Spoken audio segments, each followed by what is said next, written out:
क्या है? ये मतदान किया है। मतदान का बड़ा अपना महत्व होता है। लोकतंत्र में चुनाव एक तरह से यज्ञ है और इस यज्ञ में हर मतदाता को अपनी आहुति देना चाहिए देश के निर्माण के लिए, देश के विकास के लिए। ये बहुत आवश्यक है और इसलिए मैं मतदान करने आया हूँ। क्या इस यज्ञ में चुनौती जुड़ी हुई है? इस बात की चुनौती, हर चुनाव अपने आप में एक चुनौती होता है। एक चुनाव कुछ खास मान के चलते हैं? हाँ, कुछ खास परिस्थितियों का चुनाव है। निश्चित रूप से अलग परिस्थितियाँ हैं। आप चुनाव नहीं है, किसी मुद्दे का चुनाव नहीं है। किस तरह की परिस्थितियाँ जो बनी हुई, क्या रहा?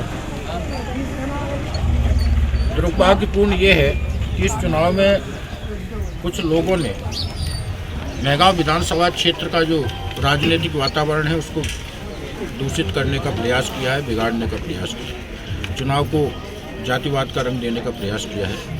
मेहगांव विधानसभा क्षेत्र का ये इतिहास रहा है कि यहाँ कभी जातिवाद का चुनाव नहीं हुआ। पिछले आप रिकॉर्ड अगर देखें तो जहाँ राजपूत बहुल क्षेत्र था वहाँ ब्राह्मण वर्ग का प्रत्याशी चुनाव जीत के आता था। तो इस तरह से एक सामाजिक समरसता का वातावरण था। पर जो प्रत्याशी आए कांग्रेस के, उनके पास कोई मुद्दा नहीं था। उन्होंने जातिवाद फैलाने का प्रयास किया, निश्चित रूप से वातावरण दूषित करने का प्रयास किया। तो एक जातिवाद का चुनाव था? मैंने कहा कि इससे पहले कभी मेहगांव में जातिवाद का माहौल वातावरण नहीं रहा, लेकिन वर्तमान प्रत्याशी ने ऐसा प्रयास किया था। पर मेहगांव क्षेत्र की जनता बहुत जागरूक है, बहुत समझदार है। वो किसी बहकावे में नहीं आने वाली। जो मेहगांव के हित में जो निर्णय होगा वो नहीं होगा। आप अपना मुकाबला किससे मान रहे हो, बसपा है, कांग्रेस?